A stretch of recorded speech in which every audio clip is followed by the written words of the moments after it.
Hi friends, ಶಾಂತ star ಚಾನಲ್ಗೆ ಸ್ವಾಗತ. ಇವತ್ತು ನಾನು ದಿಲ್ ಪಸಂದ್ ಮಾಡೋದು ಹೇಗೆ ಅಂತ ತೋರಿಸ್ಕೊಡ್ತಾ ಇದ್ದೀನಿ. ಅತಿ ಸುಲಭವಾದ ರೀತಿಯಲ್ಲಿ, ಖರ್ಚು ಕಡಿಮೆ ರೀತಿಯಲ್ಲೇ ನಾನು ದಿಲ್ ಪಸಂದ್ ಮಾಡೋದನ್ನು ತೋರಿಸ್ಕೊಡ್ತಾ ಇದ್ದೀನಿ. ನೋಡಿ, ಈಗ ಮೈದಾ ಹಿಟ್ಟನ್ನು 1 ಕಪ್ಪು ತೆಗೆದುಕೊಂಡಿದ್ದೀನಿ. ಇದರ ಜೊತೆಗೆ ಸಾಲ್ಟು 1 ಚಿಕ್ಕ ಸ್ಪೂನಲ್ಲಿ ಅರ್ಧ ಸ್ಪೂನ್ ತೆಗೆದುಕೊಂಡಿದ್ದೀನಿ. ಮತ್ತು ಬೇಕಿಂಗ್ ಸೋಡಾ ಅರ್ಧ ಸ್ಪೂನು, ತುಪ್ಪ ನೋಡಿ ಇಷ್ಟು ತೆಗೆದುಕೊಂಡಿದ್ದೀನಿ, 1 ಸ್ಪೂನಷ್ಟು ತುಪ್ಪ. ನೀವು ಬೇಕಂದರೆ ಬಟರ್ ಕೂಡ ಯೂಸ್ ಮಾಡ್ಬೋದು. ಈಗ ಇದನ್ನು ನಾವು ಮಿಕ್ಸ್ ಮಾಡಿಕೊಳ್ಳೋಣ ಚೆನ್ನಾಗಿ. ಈಗ ಮಿಕ್ಸ್ ಮಾಡಿದ ಮಿಶ್ರಣಕ್ಕೆ ಮತ್ತೆ ಒಂದು ಅರ್ಧ ಸ್ಪೂನು ಆಯಿಲನ್ನು ಹಾಕ್ತಾಯಿದ್ದೀನಿ. ಈಗ ಇದನ್ನು ಕೂಡ ನಾವು ಚೆನ್ನಾಗಿ ಮಿಕ್ಸ್ ಮಾಡ್ಕೊಳ್ಳೋಣ.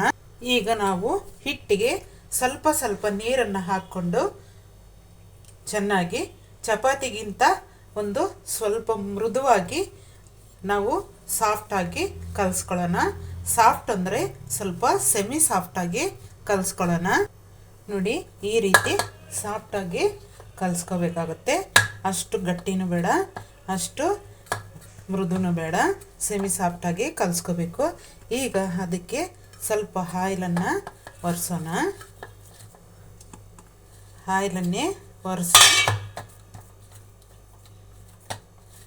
ಈಗ ಇದನ್ನು ಒಂದು ಪ್ಲೇಟನ್ನು ಮುಚ್ಚಿ ಒಂದು 10 ನಿಮಿಷ ಸೈಡಿಗೆ ಇಟ್ಬಿಡೋಣ. ಈಗ ನಾವು ಸ್ವಲ್ಪ ಬಾಣಲಿಗೆ ಆಯಿಲನ್ನು ಹಾಕ್ಕೊಳ್ಳೋಣ. ಸ್ಟವನ್ನು ಹಚ್ಚಿ ಸ್ವಲ್ಪ ಹಾಕ್ತಾಯಿದ್ದೀನಿ, ಒಂದು ಅರ್ಧ ಸ್ಪೂನಷ್ಟು. ಅದರ ಜೊತೆಗೆ ನೋಡಿ, ಬೀಟ್ರೂಟು ಸಣ್ಣದಾಗಿ ಹಚ್ಚಿಟ್ಕೊಂಡಿರೋದನ್ನು ಹಾಕ್ತಾಯಿದ್ದೀನಿ. ಇದನ್ನು ಒಂದು 2 ನಿಮಿಷ ಫ್ರೈ ಮಾಡೋಣ.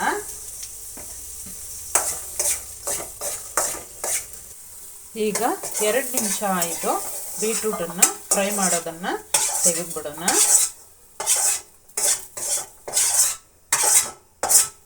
ಈಗ ಅದೇ ಪಾನ್ಗೆ ಸ್ವಲ್ಪ ನಾವು 1 ಸ್ಪೂನಷ್ಟು ತುಪ್ಪನ ಸೇರಿಸೋಣ.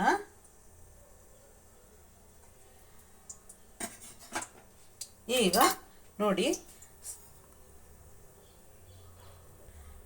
ನೋಡಿ ಸಣ್ಣದಾಗಿ ಹಚ್ಚಿಟ್ಕೊಂಡಿರುವಂತಹ ಬಾದಾಮಿ, ಸ್ವಲ್ಪ ಗೋಡಂಬಿ, ಒಣ ದ್ರಾಕ್ಷಿ ಇಷ್ಟನ್ನು ನಾವು ಸ್ವಲ್ಪ 1 ನಿಮಿಷ ನಾವು ಹಾಗೆ ಕೈ ಆಡಿಸ್ಕೊಳ್ಳೋಣ ಬಾಣಲಿನಲ್ಲಿ. ಯಾಕಂದರೆ ಬಾದಾಮಿ ಗೋಡಂಬಿ ಎಲ್ಲ ಕ್ರಿಸ್ಪಿ ಆಗಿರುತ್ತೆ ದಿಲ್ ಪಸಂದ್ ತಿನ್ನುವಾಗ. ಈಗ ಅದರ ಜೊತೆಗೆ ಗಸಗಸೆ ನೋಡಿ 1 ಸ್ಪೂನಷ್ಟು ಹಾಕ್ತಾಯಿದ್ದೀನಿ. ಈಗ ಅದನ್ನು ಕೂಡ ಒಂದು ಅರ್ಧ ನಿಮಿಷ ಹಾಗೆ ಫ್ರೈ ಮಾಡೋಣ. ಈಗ ಸ್ಟವನ್ನು ಆಫ್ ಮಾಡ್ತಾಯಿದ್ದೀನಿ. ಈಗ ನಾವು ನೋಡಿ ಒಣ ಕೊಬ್ಬರಿ ಒಂದು ಅರ್ಧ ಬಟ್ಲು ಅದೇ ಬಾಣಲಿಗೆ ಹಾಕ್ತಾಯಿದ್ದೀನಿ. ಇಳಿಸಾಗಿದೆ ಬಾಣಲಿ ಕೆಳಗಡೆ ಇಟ್ಟಿದ್ದೀನಿ ಸ್ಟವನ್ನು ಹಾಕಿಸಿ. ಈಗ ಮತ್ತೆ ಇನ್ನೊಂದು ಅರ್ಧ ಬಟ್ಲಷ್ಟು ಕಾಯಿ ತುರಿದಿರೋದನ್ನು ಹಾಕ್ತಾಯಿದ್ದೀನಿ. ಇದು ಮಿಕ್ಸಿನಲ್ಲಿ ಪುಡಿ ಮಾಡಿರೋದು ಒಣ ಕೊಬ್ಬರಿ, ಇದು ತುರಿದಿರುವ ಒಣ ಕೊಬ್ಬರಿ ಫ್ರೆಂಡ್ಸ್. ಈಗ ಇದರ ಜೊತೆಗೆ ಮತ್ತೆ ನಾವು ಬೀಟ್ರೂಟು ನಾವು ಈಗ ಫ್ರೈ ಮಾಡಿದ್ವಲ್ಲ ಆ ಬೀಟ್ರೂಟನ್ನು ಹಾಕ್ತಾಯಿದ್ದೀನಿ.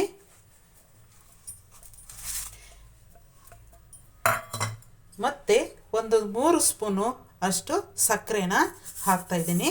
ಈಗ ಇದೆಲ್ಲನೂ ಕೂಡ ನಾವು ಮಿಕ್ಸ್ ಮಾಡೋಣ ಚೆನ್ನಾಗಿ. ಸ್ಟಫಿಂಗು ರೆಡಿ ಆಗಿರುತ್ತೆ. ಈಗ ನಾನು ಅದಕ್ಕೆ ನೋಡಿ 2 ಸ್ಪೂನಷ್ಟು ನೀರನ್ನು ಸೇರಿಸ್ತಾ ಇದ್ದೀನಿ. 2 ಸ್ಪೂನಷ್ಟಾದರೆ ಸಾಕು, ಜಾಸ್ತಿ ಹಾಕಬಾರ್ದು.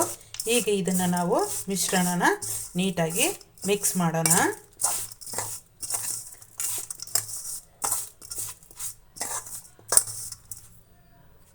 ಟೂಟಿ ಫ್ರೂಟಿ ಬದಲಾಗಿ ನಾನು ಟೂಟಿ ಫ್ರೂಟಿನ ಉಪಯೋಗಿಸ್ತಾ ಇಲ್ಲ, ಅದರ ಬದಲಾಗಿ ನಾನು ಬೀಟ್ರೂಟನ್ನು ಉಪಯೋಗಿಸ್ತಾ ಇದ್ದೀನಿ. ಈಗ ಈ ಮಿಶ್ರಣವನ್ನು ನಾವು ಒಂದು ಕಡೆ ಇಟ್ಬಿಡೋಣ, ಪ್ಲೇಟನ್ನು ಮುಚ್ಚಿ. ಈಗ ನಾವು ಕಲಸಿಟ್ಕೊಂಡಂತಹ ಮೈದಾ ಹಿಟ್ಟನ್ನು ತೆಗೆದುಕೊಳ್ಳೋಣ. ನೋಡಿ, ಈ ರೀತಿ ನಾದಿಕೊಂಡು ಈ ಮೈದಾ ಹಿಟ್ಟನ್ನು 2 ಭಾಗಗಳಾಗಿ ಮಾಡ್ಕೊಳ್ಳೋಣ. ಒಂದು ನೋಡಿ ಈ ರೀತಿ ಈ ರೀತಿ ಅಂದರೆ ಎರಡು ಒಂದೇ ಸೈಜಲ್ಲೇ ತೆಗೆದುಕೊಳ್ಳೋಣ. ಎರಡು ಭಾಗನೂ ಒಂದು ಭಾಗ ಸೈಡ್ಗೆ ಇಟ್ಬಿಟ್ಟು ಈಗ ಒಂದು ಭಾಗನ ನಾವು ಹಿಟ್ಟನ್ನು ಹಾಕ್ಕೊಂಡು ಲಟ್ಟಿಸ್ಕೊಳ್ಳೋಣ. ಚಪಾತಿ ಹಗ್ಲ ಲಟ್ಟಿಸ್ಕೊಳ್ಳೋಣ. ಈಗ ಲಟ್ಟಿಸ್ಕೊಂಡಿರುವ ಅಂತಹ ಚಪಾತಿ ಹಿಟ್ಟಿಗೆ ನಾವು ಆಯಿಲನ್ನು ಸವರೋಣ.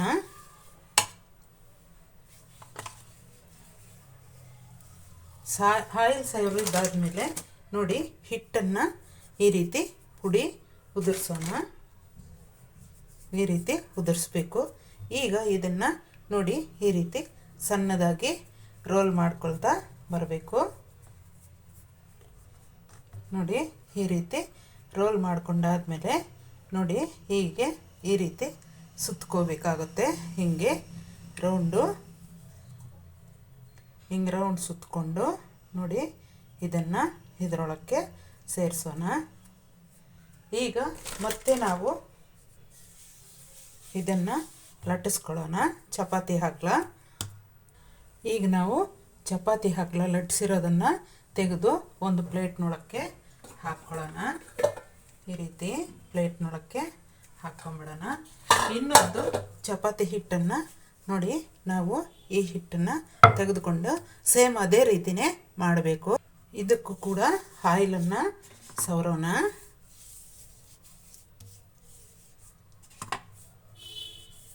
ಆಯಿಲನ್ನು ಸವರಿ ಹಸಿ ಹಿಟ್ಟನ್ನು ಹಾಕಿ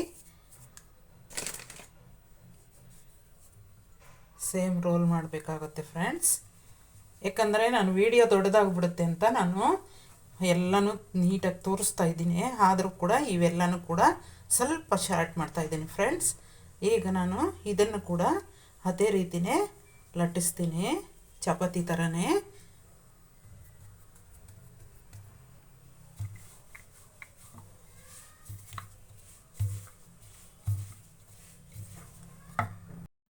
ಈಗ ನಾವು ಸ್ಟಫಿಂಗನ್ನು ನೋಡಿ ಈ ಚಪಾತಿ ಮೇಲೆ ಎಲ್ಲನೂ ಕೂಡ ಇಡೋಣ. ಮಧ್ಯದಲ್ಲಿ ನೀಟಾಗಿ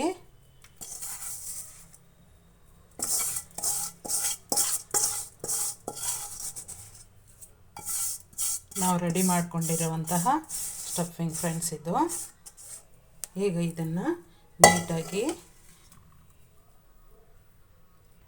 ನೋಡಿ ಈ ರೀತಿ ಎಲ್ಲ ಚಕ್ಕ ತೆಗೆದುಕೊಂಡು ಈ ರೀತಿ ನೀಟಾಗಿ ಅದನ್ನು ಪ್ರೆಸ್ ಮಾಡಿ ನೋಡಿ ಈ ರೀತಿ ನೀಟಾಗಿ ಪ್ರೆಸ್ ಮಾಡಿದಾದ್ಮೇಲೆ ನೋಡಿ ಇನ್ನೊಂದು ಚಪಾತಿ ನಾವು ಮೊದಲು ಮಾಡಿದ್ವಲ್ಲ ಅದನ್ನು ಅದರ ಮೇಲೆ ಹಾಕೋಣ. ನೋಡಿ ಈ ರೀತಿ ಹಾಕ್ಬಿಡ್ಬೇಕು. ಈ ರೀತಿ ಹಾಕಿದ ಮೇಲೆ ಇದನ್ನು ನಾವು ನೋಡಿ ಈ ರೀತಿ ರೌಂಡಾಗಿ ಸುತ್ತಕೊಂಡು ಬರಬೇಕಾಗತ್ತೆ ಫ್ರೆಂಡ್ಸ್. ನೋಡಿ ಈ ರೀತಿ ರೌಂಡಾಗಿ ಎಲ್ಲ ಸುತ್ತಲೂ ಎರಡನ್ನು ಸುತ್ತಿದಾದ್ಮೇಲೆ ಎಲ್ಲ ನೀಟಾಗಿ ಈ ರೀತಿ ಪ್ರೆಸ್ ಮಾಡಿಬಿಡಿ. ಕೈ ಬೆರಳಿಂದ ಈ ರೀತಿ ಪ್ರೆಸ್ ಮಾಡಿಬಿಡಿ. ಪ್ರೆಸ್ ಮಾಡಿ ನೋಡಿ ಈ ರೀತಿ ನೀಟಾಗಿ ಈ ರೀತಿ ಅನ್ನಬೇಕು. ಈಗ ನಾವು ಆಯಿಲನ್ನು ನೀಟಾಗಿ ಸವರೋಣ. ನೀವು ಬೇಕಂತಂದರೆ ತುಪ್ಪನ ಬೇಕಾದರೂ ಸವರ್ಬೋದು ಫ್ರೆಂಡ್ಸ್. ನಾನು ಸ್ಟಫಿಂಗ್ ಎಲ್ಲ ತುಪ್ಪ ಹಾಕಿದ್ದೀನಿ ಮತ್ತು ಹಿಟ್ಟು ಕಲಸಕ್ಕೂ ತುಪ್ಪ ಹಾಕಿದ್ದೀನಿ. ಹಾಗಾಗಿ ನಾನು ಸಾಫ್ಟಾಗಿರಲಿ ಅಂತಂದ್ಬಿಟ್ಟು ಆಯಿಲನ್ನು ಈ ರೀತಿ ಸ್ಪ್ರೆಡ್ ಮಾಡ್ತಾಯಿದ್ದೀನಿ. ಈಗ ಇದಕ್ಕೆ ನೋಡಿ ಗ್ಯಾಸ್ ಹೋಗಿಬಿಡಬೇಕು ಫ್ರೆಂಡ್ಸ್. ಅದಕ್ಕಾಗಿ ನೋಡಿ ಈ ರೀತಿ ಅಲ್ಲೊಂದು ಈ ರೀತಿ ಚುಚ್ಚಿ ಒಂದು ಕಡ್ಡಿ ತೆಗೆದುಕೊಂಡು ಈ ರೀತಿ, ಯಾಕಂದರೆ ಬೇಯುವಾಗ ಗ್ಯಾಸ್ ಆಚೆಗೆ ಹೋದರೆ ಅದು ಒಂಥರ ಬಿಟ್ಕೊಳ್ಳಲ್ಲ ಫ್ರೆಂಡ್ಸ್, ಬಾಯಿ ಬಿಟ್ಟಂಗೆ ಆಗುತ್ತೆ. ಇಲ್ಲಾಂದರೆ ಅದರಿಂದಾಗಿ ಅಲ್ಲೊಂದು ಈ ರೀತಿ ಚುಚ್ಚಿಬಿಟ್ರೆ ಚೆನ್ನಾಗಿ ಬೇಯುತ್ತೆ. ಈಗ ನಾವು ಒಂದು ಕುಕ್ಕರ್ ಬೌಲನ್ನು ತೆಗೆದುಕೊಂಡು ನೋಡಿ ಬೌಲ್ಗೆ ಸ್ವಲ್ಪ ಆಯಿಲನ್ನು ಸವರ್ತಾ ಇದ್ದೀನಿ ಒಳಗಡೆ. ಕುಕ್ಕರ್ ಬೌಲ್ ಫ್ರೆಂಡ್ಸ್ ಇದು. ಆಯಿಲನ್ನು ಸವರ್ತಾ ಇದ್ದೀನಿ. ಈಗ ಇದನ್ನು ನಾವು ಈ ಕುಕ್ಕರ್ ಬೌಲ್ಗೆ ಇಡೋಣ. ಒಳಗಡೆ ಮೆತ್ತಗೆ ತೆಗೆದುಕೊಂಡು ನೋಡಿ ಈ ರೀತಿ ತೆಗೆದುಕೊಂಡು ಕುಕ್ಕರ್ ಬೌಲ್ಗೆ ಇಟ್ಬಿಡಬೇಕು ನೀಟಾಗಿ.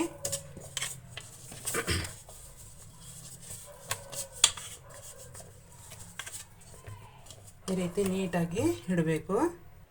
ಈಗ ನಾವು ಒಂದು ಕುಕ್ಕರನ್ನು ತೆಗೆದುಕೊಂಡು ನೋಡಿ ಕುಕ್ಕರ್ನಲ್ಲಿ ಅರ್ಧ ಬಟ್ಲಷ್ಟು ಉಪ್ಪನ್ನು ಹಾಕ್ತಾಯಿದ್ದೀನಿ. ಪುಡಿ ಉಪ್ಪು. ಈ ರೀತಿ ಪುಡಿ ಉಪ್ಪನ್ನು ಇಡೋಣ. ಹಾಕಿದ್ದಾದಮೇಲೆ ನೋಡಿ ಈ ರೀತಿ ಒಂದು ಕಂಬಿನ ಇಡ್ತಾಯಿದ್ದೀನಿ. ಮತ್ತು ಅದರ ಮೇಲೆ ನೋಡಿ ಕುಕ್ಕರ್ನಲ್ಲಿ ನಾವು ಇಟ್ಟಂತಹ ಹಿಟ್ಟನ್ನು ಒಳಗಡೆ ಇಡೋಣ. ಈಗ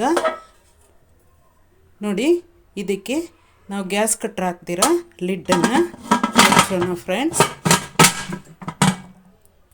ಈಗ ಲೋ ಫ್ಲೇಮಲ್ಲಿ ಒಂದು 15 ನಿಮಿಷ ಹಾಗೆ ಬೇಯಿಸೋಣ. ಲಿಡ್ಡನ್ನು ಹಾಕಿದ್ದಾದಮೇಲೆ ವಿಜಲ್ ಹಾಕಬಾರ್ದು ಫ್ರೆಂಡ್ಸ್, ಹಾಗೆ 15 ನಿಮಿಷ ಬೇಯಿಸಬೇಕು. ನೋಡಿ ಲೋ ಫ್ಲೇಮಲ್ಲಿ ಬೇಯಿಸಬೇಕು, ಜಾಸ್ತಿ ಸಿಮ್ ಇಡಬಾರ್ದು. 5 ನಿಮಿಷನೇ ಆಯಿತು ಫ್ರೆಂಡ್ಸ್. ಈ ಕುಕ್ಕರನ್ನು ತೆಗೆದು ನೋಡೋಣ ಹೇಗೆ ಬೆಂದಿದೆ ಅಂತ.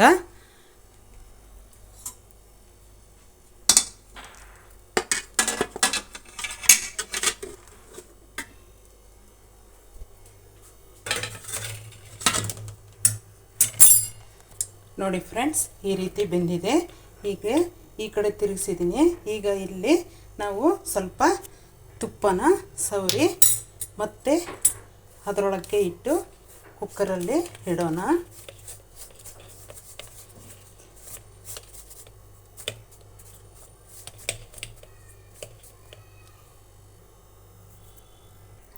ಈಗ ಮತ್ತೆ ಅದನ್ನು ತಿರುಗಿಸಿ ಒಳಗಡೆ ಇಟ್ಟು ಲಿಡ್ಡನ್ನು ಕ್ಲೋಸ್ ಮಾಡ್ತೀನಿ.